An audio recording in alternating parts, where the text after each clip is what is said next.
Hello and welcome to Newsbreak. I'm your host, Nick Steffens. Coming up, an area athlete will be joining his brother at the next level, but first, today's top stories.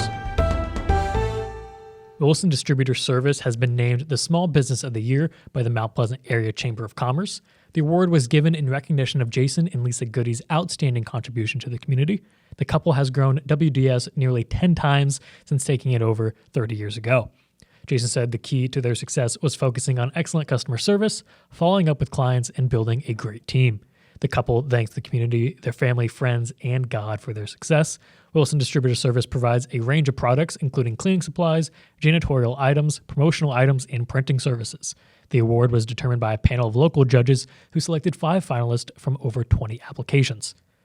Washington City Council is reviewing a list of capital improvement projects for fiscal year 2024 to 2028, which includes dozens of items such as stoplights, pool repairs, and well drilling. However, some city officials worry that the $10 million project identified as the top priority, a long-awaited renovation of 7 downtown blocks known as the Streetscape Project, is too ambitious. Councilmember Elaine Moore said she wants to push back the Streetscape project in favor of lead service line replacements, water main repairs, and sewer work, which she deems more pressing. Although some council members believe the Streetscape project, which includes some utility improvements, may be more important than it seems, Councilmember Bethany Glinsman said the city should narrow its plans as soon as possible. Council members plan to continue holding work sessions on the capital improvement plan before the next budget season, with the next discussion scheduled for June 20th. Iowa Wesleyan University held its final commencement ceremony on May 6th, bidding goodbye to the town it's called home for 181 years. The university's Board of Trustees announced in March that ongoing financial challenges forced them to close the university effective May 31st. After that date, the campus will become the property of the United States Department of Agriculture, as the university has offered its campus as collateral for a $26 million loan. Students from abroad wore their country's flags as a sash during Saturday's commencement, and many expressed sadness at the university's closure. Despite the unusual setup due to the pandemic, students such as Carver Locke said the university's family aspect made them feel at home. Locke, who studied business administration and signed a contract with a professional sports agent to play basketball in Europe, praised the university's basketball program. YMCA of Washington County CEO Amy Schulte has been honored as one of the recipients of the Corridor Business Journal's 2023 Women of Influence Awards.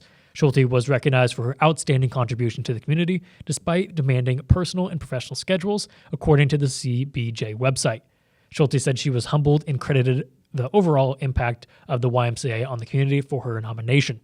Community member Isabella Santoro, who nominated Schulte for the award, praised Schulte's leadership and fundraising accomplishments. The Community Foundation of Washington County distributed over $40,000 in funds to 21 Washington County nonprofits on May 1st.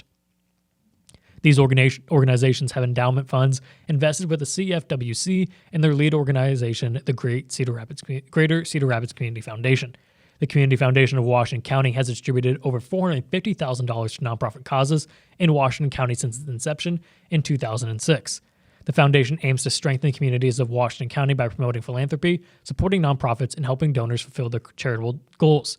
The foundation is overseen by a volunteer board of local citizens and permanently endows most of its assets. Almost 100 second-grade students from the Stewart Elementary School participated in the Progressive Agriculture Safety Day hosted by Washington County Extension and Outreach Office in Washington. The event was held on April 27th, and guest speakers from various organizations such as Washington County Dispatch, Washington Fire Department, WCDC Washington YMCA, and Washington County Hospitals and Clinics were present to help with the day's activities. The students learned about safety topics through hands-on sessions and received a free Progressive Agriculture Safety t-shirt. The Washington County Extension and Outreach Office offers additional activities for youth during the summer through 4-H, Clover Kids, and Clover University summer day camps. For more information, contact the Extension Office at 319-653-4811. We're going to take another quick break, and when we come back, we'll take a look at the weather and sports.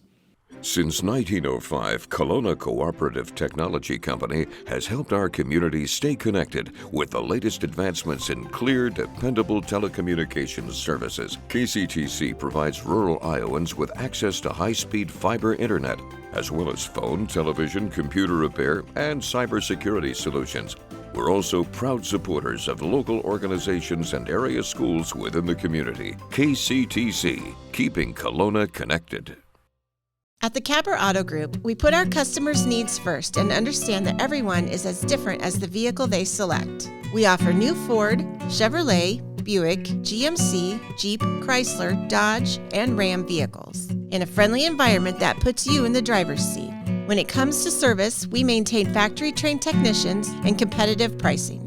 The Capper Auto Group still believes that service after the sale provides the best customer experience. Come see the Capper experience for yourself.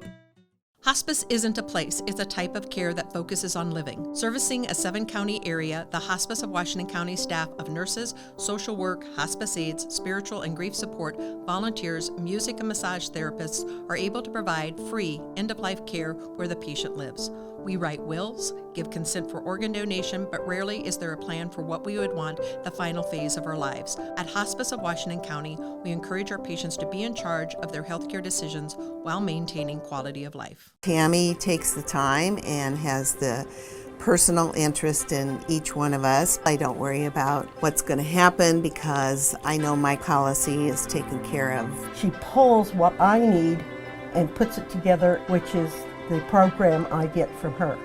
Every year she calls around September or so and says, there's changes again, and I'm going to do the best thing for you. It's been perfect. She does a great job. Hello and welcome back to Newsbreak. I'm your host, Nick Steffens. Coming up, your 5-day forecast, but first, obituaries. Joseph Lee Kraft of Fairfield passed away on April 20th at the age of 55. A celebration of life will be held from 12 to 4 p.m. May 13th at the VFW. Benner Funeral Home is in charge of the arrangements. Albert Lynn Troyer of Wellman passed away on May 3rd at the age of 85. A celebration of life will be held at 10:30 a.m. May 13th at the Wellman Mennonite Church. Powell Funeral Home is in charge of the arrangements. Gerald Jacob Kaufman of Kelowna passed away on May 6th at the age of 70. A celebration of life will be held at 10 a.m. May 11th at the Cornerstone Community Church. Powell Funeral Home is in charge of the arrangements. Elaine Linda Lawrence of Fairfield passed away on May 5th at the age of 71. A celebration of life will be held at a later date. Benner Funeral Home is in charge of the arrangements. Dale E. Widmer of Kelowna passed away on May 5th at the age of 92. A memorial service will be held at 10 a.m. May 12th at Sugar Creek Mennonite Church. The Beta Funeral Home is in charge of the arrangements. Gladys E. Osborne of Washington passed away on May 7th at the age of 67. A celebration of life will be held at 10:30 a.m. May 12th at the Jones and Eden Funeral Home. That was obituaries. It is now time for your 5-day forecast. Today it has been 76 and mostly cloudy. Tomorrow it will remain 76 but be a little bit more cloudy. There is a 40% chance of rain on Thursday evening with a high of 80 degrees. There's a 58% chance of scattered thunderstorms on Friday with a high of 82. And finally on Saturday there's a 47% chance that the thunderstorms continue and the high will remain 82. We're going to take another quick break, and when we come back, we'll take a look at sports. Federation Bank is a locally owned bank providing award-winning customer service. We believe that we are more than just a federation of banks, but a federation of communities, serving Brighton, Richland, Wellman, and Washington, Iowa. Federation Bank's highly skilled staff is here to make sure you are able to accomplish your personal and professional goals, whatever they may be. Federation Bank, your family bank.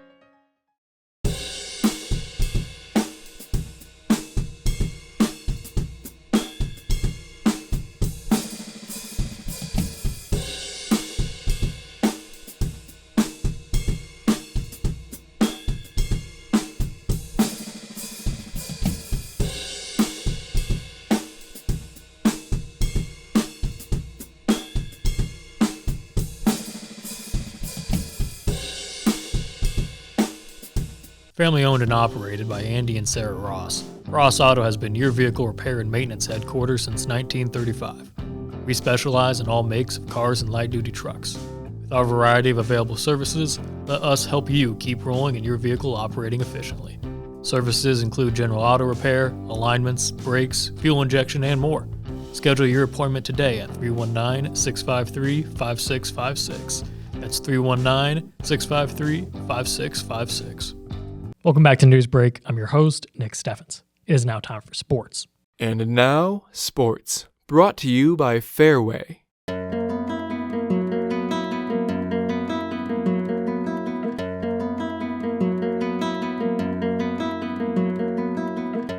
Life moves fast, and with sudden change in pace brought on by the closing of Iowa Wesleyan, it had to do for both Jordan and Aiden Ashton. On Wednesday, Aiden made the decision to follow his brother Iowa Wesleyan coach Jordan Ashton to Fulton, Missouri next year to play at William Woods University. Aiden made the announcement and signed on the dotted line inside the Mount Pleasant Media Center. He originally planned to play for Iowa Wesleyan, but after its sudden closure, he decided to follow his brother. Coach Ashton accepted the William Woods job last month, moving him to the very league Iowa Wesleyan would have joined next school year. The Owls compete in the American Midwest Conference. William Woods was 15-13 last year and 8-8 in conference play. The Owls advanced all the way to the AMC semifinals before falling to rival Columbia College. Aiden scored 14.5 points per game for the Panthers, second most on the team. He was third in rebounds with 5.1 rebounds per game and 2.4 assists per game. Along with his brother, Coach Ashton says he's taking a handful of Iowa Wesleyan players south with him, which would set the Owls up pretty well next season.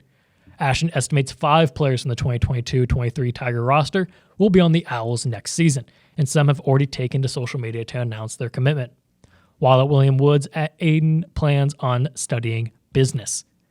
That's the news for Southeast Iowa. I've been your host, Nick Steffens. This has been your news break, and I'll see you next time.